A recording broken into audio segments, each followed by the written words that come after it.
Welcome to Milestone Moments, the show where we explore the journeys that lead to success. I'm Sheila Slick, your host and founder of 5 Milestones. In every episode, we will bring you insights from the minds of entrepreneurs, leaders, and experts who will share not just their expertise, but the milestone moments that have reshaped their journeys and led to significant achievements. So if you're looking for motivation, you're in the right place. Subscribe now and discover the milestones that mark the path to success. Welcome to another episode of Milestone Moments in Business and Leadership. I'm your host, Sheila Slick, and today my special guest is Teresa McLellan. Teresa is the founder of The Sacred Journey, a business devoted to personal growth, healing, and deep transformation. She's a master's level trauma therapist, an intuitive guide, and a healer whose work bridges the clinical and the sacred, offering a highly attuned and compassionate approach. Welcome to the show, Teresa. Hi, Sheila. Thanks for having me. So let's begin by taking us back to the moment when you first realized that your path forward required turning toward yourself rather than pushing through. What was that moment all about? There's been a lot of moments over the years, and the very first one that sort of stands out was not so much a turning inward instead of pushing through, because I think initially I had really given up on life. And so my first one was I got pregnant when I was 19, and that just, it gave me some kind of purpose that I hadn't had before that. Like it really was the first turning point that maybe there was a reason that I was here, and I just wanted to do everything I could possibly do to be a good mom, to do the things that weren't done for me. So for me, that challenged me to learn about parenting, to learn about psychology, I had to get sober. I was in the midst of a pretty serious addiction, deep despair. So it shook me, it woke me. It was sort of a driving force for a long time, which really was the pushing through. I felt like the pushing through for a long time was what drove me to be alive, to start a healing journey. There were many paths along the way that sort of picked up from there, but that was really the biggest pivot that started all of this. And so what happened next? Got to reparent myself through the parenting I was learning how to do with my children. But for the longest time, it was about them. It was my love for them. It was caring for them.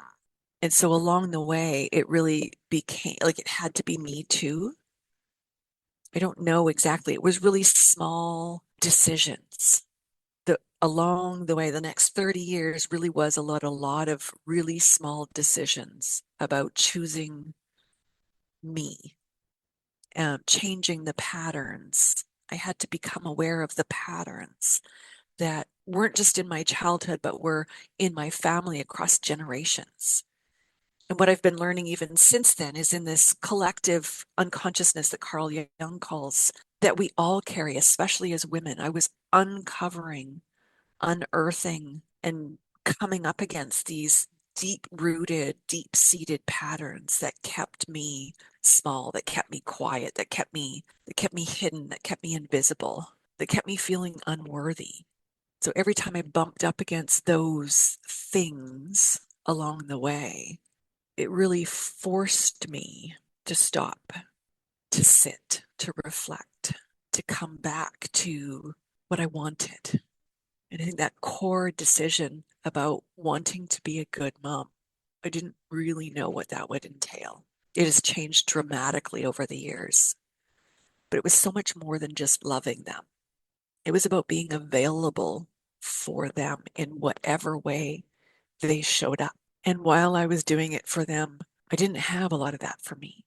It took a long time before I found that for me. So the internal journey was becoming that for myself. I think one of the biggest things I learned that I hold now with great reverence is the ability to be present.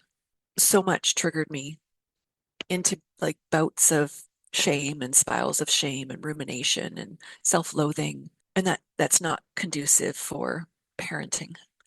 I had a very loud inner critic. And yet there was something else that was rising in me at the same time. There was was a really quiet voice. I wanted something more.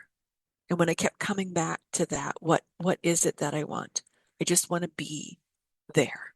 And it's almost like every time I came back to what I didn't have, I just wanted someone to be there for me, to see me, to hold me, to know me, to love me. Probably one of the most challenging times was when my daughter was a teenager. She was really struggling. And I struggled as a teenager and sort of saw myself in her and was learning how to see myself differently because of how I wanted to be there for my daughter, how I wanted to be there for my kids, forced me to see myself differently, forced me to sort of look at how I had judged myself. I had so much shame around my substance use, about my depression, about the ways in which I shut down, the ways in which I dissociated, the ways in which I stayed small. So I took a self-compassion course. And so the idea of befriending myself, befriending the young parts of me, sort of inner mothering, that nurturance. It wasn't big acts of self-care. It wasn't holidays and vacations and massages. It was like moments of kindness, moments of choosing me and coming back to what do I really want? And for a long time, again, what is it that I want as a parent? What is it that I want for my children? But that is how I continue to come back to what I want for me. It's like folding in all those wounds and folding in all those hurts and folding in all those gaps. That was your first turning point. At this point in your life, you are a mother focusing your mind, heart, soul into everything that you just explained. What was that next turning point that led you to bridge the world between motherhood and what you're doing today? So I got asked to use my personal experience with sobriety and addiction recovery as strength, as a gift, as a skill set to working with women. So that was sort of my entry point into addiction counseling, just my own personal experience with sobriety. From there, the idea that just my life could help other people, just my story could help other people, was it just, again, it lit something up inside of me in the same way that becoming a mom did. Like it just felt like my life had purpose again, but bigger purpose than my two little ones at the time. And so I started working in that particular field and eventually went back to school. I got a substance abuse counseling certificate and I became more and more aware of some of the underlying influences that drove substance use that wasn't necessarily addressed in a lot of addiction services. I went into psychology. Like it felt like I was waking up to, I just got so interested and intrigued and curious about life itself. And some of my questions were is why do I do what I do? Why did my family do what they do? Why does this happen? I had some big philosophy questions as well as psychology questions. And so I got my bachelor's degree in psychology, and it continued to sort of fuel this deeper understanding of who I was and what I had been, what I had experienced. And so it sort of drove my counseling practice, working in a variety of addiction settings, mental health settings, but still bumping up against this limitation out there in the world. It just didn't seem to sort of really fit with a deeper healing process. When I finished my bachelor's degree, the whole field had shifted and I couldn't find a job, which just again continued to touch on this shame, right? It just felt like no matter what I do, it's not enough. And I continued to bump up against this unworthiness, this deeper unworthiness. And I kept pushing and pushing and pushing. And yet that unworthiness, that felt like imposter syndrome and fear. And so I kept doing all the things. I was doing meditation. I was doing yoga. I would walk in nature. Many of the healing paths I took were very different than the clinical trajectories that I was learning about and working in. And eventually it came to a point where these things are the same, and that my healing journey was so much more than psychology. There was something much deeper in me, even that deeper than the fear that was driving me. And it's probably been the last maybe 5 years or so that I've been able to really tap into what was underneath that. This sort of idea that there is something sacred and divine, something pure and whole within me. And the other, probably more significant turning point wasn't career related and yet fits with all this other deeper processing and deeper healing was when my grandchildren were born. So the love that I had in my heart for my children, like it really opened something in me to love my children, to be a mom. But there still lived so much contradiction, so much inner conflict, so much pain. And by the time my first grandson was born 3 years ago, I had done so much healing and so much opening. And I had been held in so many places by a handful of women that I would almost say like loved me back to life. When I looked into my grandson's eyes, I was filled with so much love. I didn't know my heart could hold that much love. It just poured through me. It was kind of a full circle moment because I knew that this is what I'd been working so hard for. I saw absolute worth in him. Like there's nothing he could have ever done to not be loved. And I knew in that moment that that was true for me too. And I never knew it before that. I'd learned about it through psychology. I could tell you all the attachment science and the neuroscience. I knew it. But in that moment, and almost every moment since, when I look in his eyes and he looks back at me, that exchange was potent medicine, powerful medicine. I've had it in circles, I've had it in therapy. I've had it with a very select few women in my life today that have been able to see me and mirror something back to me. It's the difference between learning something, the knowledge, and living it, experiencing it. It's the combination, the culmination of both. Yeah. So you also guide people in healing generational wounds. For a woman who has spent her life perhaps repeating patterns that she may not even recognize, what is usually the first sign that something deeper is asking them to be seen? It's for me anyway, and I think for most of my clients, it's something that just it's quiet. I call them soul whispers. It just feels like these small, something doesn't feel quite right. Or there's a quiet no, but it doesn't get spoken. Those are usually good signs. There's a wanting or a longing that sort of starts to bubble up very quickly. And I think this is the sort of historical, even collective experience that I can't have that. That's not possible for me. What was I thinking? Don't be so stupid.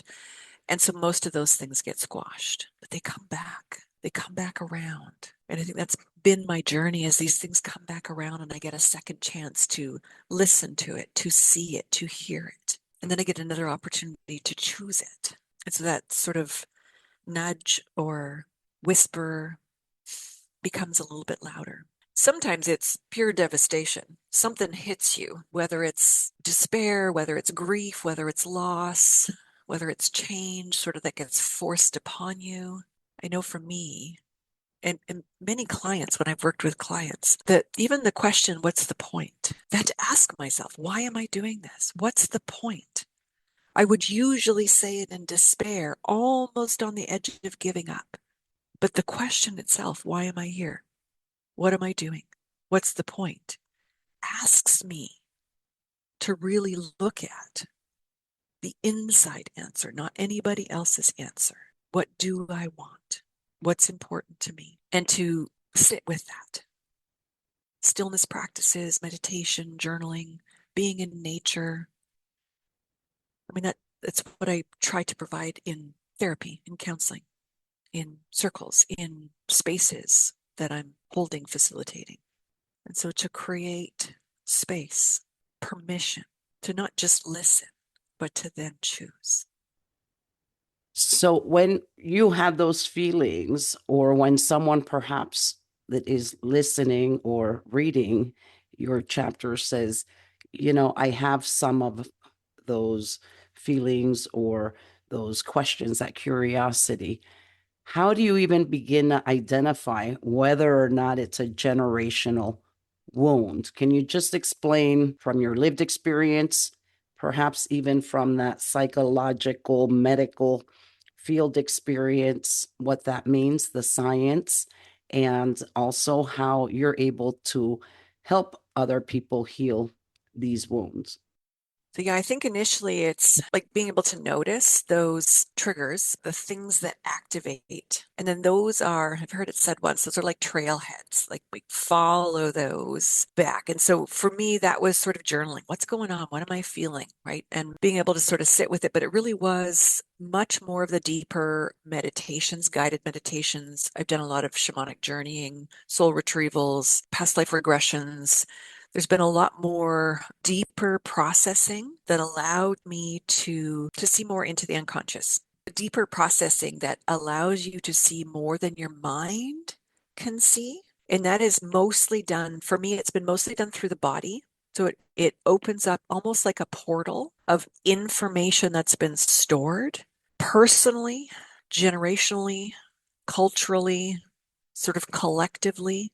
So on the surface, I was able to do like a genogram, a family history, sort of looking back at and trying to understand what my parents had experienced. So some of the psychology sort of helped me understand, I mean, attachment from a generational perspective. And then when I understood it in the context of family, not to blame family, but to be able to understand it from a familial perspective. There were habits and patterns. So some of those were, again, I watched my mom be silent, right? I watched my mom be passive. I watched my mom take abuse, which I found myself doing when I became girlfriend, partner, wife. I found myself repeating some of those things.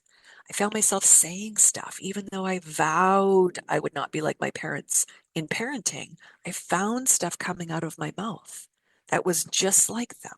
So those things, those patterns, they start to show up in what we do and what we think and what we say and how we feel, how we see the world. Some of the attachment language would talk about them as internal working models, right? Those early experience lay imprints in us without us knowing it. Learning about psychology helped me to look at what healthy development was and discover what I had, which wasn't healthy development. And so those sort of gaps, I started to be able to look back in history and not just generationally from my family, but sort of generationally across the board when we look at what was known and what was understood about parenting, about trauma, about healthy families. Since it's generational, that burden, I'm using the word burden, I don't know Yes, what it's other a you. good word. It's a So good word. is the burden that can affect you solely based on those ancestors, or is it always a combination of something that is also happening in your own life? Can the burden just carry over? Yes, I can think of a few ways. A lot of how I lived was just, this is just how it is. And I've heard a lot of clients say that too, right? This is just who I am. Resme Menachem has some great quotes. And one of the things he says is that trauma decontextualized in an individual becomes personality. So when we're so far removed from the trauma that just becomes, this is who I am. And a lot of what I've been discovering is a lot of my life has been a trauma response, my constriction, my fear, my staying small, my imposter syndrome, my inner critic, my despair. I've been carrying a lot of things that weren't in addition to the stuff I experienced as a child. And then in an addition to what I continued to live out in my life that repeated some of these patterns that I believed were just who I was. This is what, not just who I am, but this is what I deserve or what I don't deserve. I ended up in relationships that repeated patterns. I ended up in workplaces that repeated patterns. So a lot of times we do cycle through, and some people would call them enactments, where we experience similar circumstances and they give us opportunities to be able to see, to feel. But a lot of times, if dissociation or if numbing or if just complete sort of mental shutdown from our bodies and disconnect from our bodies, right? Means we don't see that. We don't notice it. We just take it for granted that this is how the world is. This is all there is to it. We don't ask. We don't seek. We don't question. We just go along with it, which has been some of the historical patterns. This is all we're allowed to do. This is all that's possible for us. So, are there specific exercises that you do in your workshops that can help bring that to light, that awareness? Because it sounds like that's the first step, is becoming aware. Yes. I mean, mindfulness in a nutshell, right, is paying attention, noticing when you feel anything. So emotion, sensation in the body, right? Again, I've done a lot of somatic practices. So any kind of tension in the body will speak to again, a stress response, that fight, flight, freeze, nervous system sort of reactivity, right? So some of that would be a reaction to the environment. Some of that may be a reaction to something that's internal. But so emotion are good clues, even if they don't make sense. I've had a lot of clients, it's like they deny and dismiss how they feel because it doesn't fit the current circumstance. It's not logical. Emotion is never logical. It's a cue to something. So we want to be able to sort of listen to what it's saying, what it means, where it's coming from. Paying attention, and that can be done just in general. I talk to clients a lot. So I do journaling. I know that not everybody loves journaling. Not everybody feels safe to journal. Not everyone feels safe putting something down on paper about their innermost sort of thoughts and feelings. So you can just do it, even just to take a breath. I sort of encourage clients to do it when they're brushing their teeth or when they're showering, right? Because they're again, it's a moment. It's a moment. What am I feeling right now? What's going on right now? It's like a mini check-in. It's kind of like, how are you? That question of how are you, but really listening. Beyond that, I'm fine. It's okay. I'm good, right? That what am I really feeling? It's like, oh, feeling a little sad today. I wonder why. How come? Socratic dialogue question, right? It's like, tell me more. The same kind of thing we do. Tell me more. But internally, and what's that about? I wonder. But the curiosity is what opens things up. The criticism shuts it down. Why do you feel that? Don't be so stupid, right? That doesn't make sense. It shuts it down. So the inquiry is about being able to open up. And even if you're able to notice a sensation, oh, I feel really tight in my chest, right? Or, oh, I've got some frustration here, right? Those are inroads. Initially, that's all you may notice. You may not notice generational patterns. But the more we stay with it, the more we come back to it. So it's building a practice, a regular practice. One of the other questions I will ask clients or get them to ask themselves when they come up with some of this reactivity is it true? Is it true? The idea that I can't, is it true? I'm not good enough, is it true? Like some of these beliefs and thoughts and sort of reactions that would come up, I could challenge them. So it's noticing them, listening to them, deepening them, and then being able to really sort of challenge what was true. That was my question. So now you've got me tuning in. I know what I'm feeling, but what's that next step? Now it's the unknown. What do I do with this information now that I am tuned in, or you're able to recognize a pattern or something that perhaps you'd like to change? Yeah. What do you do with this information, Teresa? Well, and I think this is where I needed help, right? I could take myself so far. I did a lot of my healing journey on my own, mostly because I didn't trust people. Nobody understood my life and my story. I didn't understand it. I could tell you I have trauma, right? And everyone's like, yeah, we all have trauma. And so a lot of times it got dismissed. It's like, no, you don't understand, right? I have pain. Yeah, we all have pain, right? It's like, I just kept saying, you don't understand, right? I struggled on the inside, but kept a mask up for the outside world that people couldn't see that. It was too vulnerable. It wasn't safe. So I couldn't speak it. I didn't have words for it. And therefore, people couldn't hear it and couldn't understand it. So I kept it to myself and I did this work. And eventually, it came to a point where I needed help. I couldn't just do it on my own. And so through some of the trainings that I was doing, I had sort of therapists along the way where they would hold space for me. So sometimes when we're in that place, we need someone to hold that frame for us. Comes back to that mirroring piece again, right? Being able to hold that space so people can look. So whether it's a therapist, a guide, shamanic practitioner, sometimes even massage therapist, sound journey healer, like there's so many paths to doing this, right? That people that are holding space and holding a container to get in touch with, to sometimes it's the questions, sometimes it's the guiding path or process specific intervention.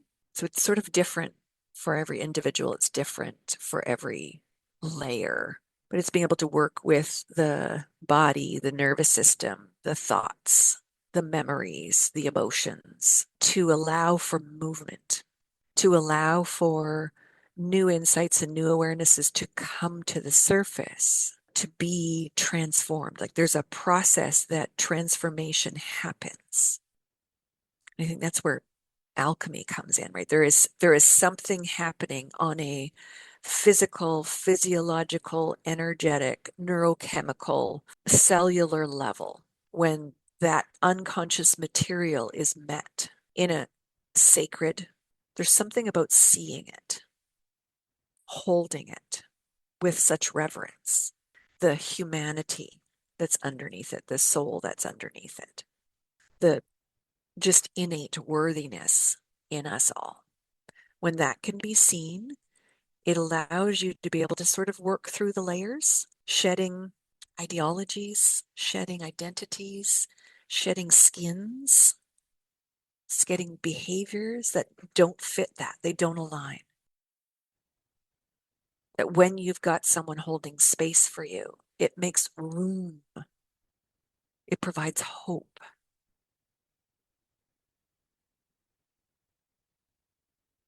In a way that I didn't see that myself. I had to have someone see it for me, with me, and mirror it back to me. I appreciate you for opening up and sharing a lot of your story today.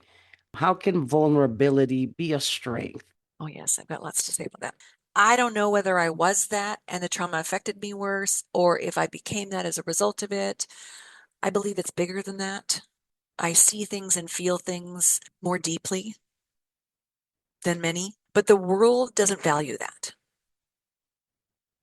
The world values tough, strong, capable, achievement, outward expression, success. And I wasn't that. I was the opposite of that.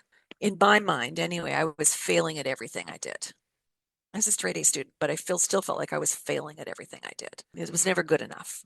There was some kind of measure that I wasn't attaining, that the world had set out. And what I've discovered along the way, that hardness, that armor, those defenses, those masks, right, just kept everything stuck inside. Being vulnerable requires safety. Otherwise, we're constricted. It's just a biological mechanism. So to be able to open our hearts from the inside out, it became, I think, the self-compassion courses that I took too, it really was, this is a powerful piece for me, is that my suffering, again, I lived with the suffering, with burdens, with ancestral wounds, with collective pain. And then I added on top of that with all that I judged myself for, all the shame that I poured on top of myself. I had internalized all of that and used it against myself and weaponized it against myself. And that was probably the biggest trauma. So if I started to be kind to myself, and if I start to be gentle with myself, and I start to bring in compassion and love for not just myself, but for all the ways I've suffered, one, it doesn't add extra pain, and it starts to soften and heal the pain. So the vulnerability itself, the softening, the gentleness, the opening has been medicine. It has been the most powerful medicine. Being real, being me, being honest, being brave.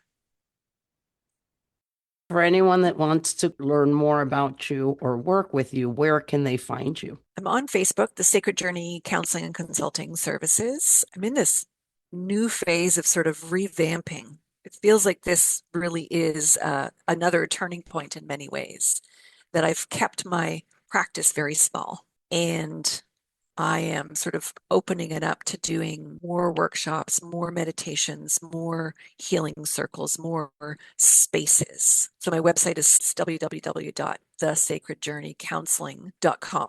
I'd love for you to share one key takeaway that we can put in practice today to live a better life. One very simple one is healing is possible. No matter what you've been through, it may be difficult. It's baby steps. So I don't think if I saw that this was a trajectory that I could have taken those first steps. Like it just is one step, one baby step. Just do the next possible thing. This is not about pressure. This is not about expectation, but baby steps in being able to start a healing journey. And again, that could be journaling, it could be meditation, it could be yoga, it could be walking in nature. There are some very affordable ways of healing. My path has been very non-traditional. So healing is possible. And I think that love is the answer. I really think that love is the medicine. And there are lots of ways to touch in on that, connect with that. Well, thank you so much for joining me today, Teresa. Oh, it's been a pleasure to be here. Thank you so much. And thank you all for tuning in to another episode of Milestone Moments in Business and Leadership. Until next time.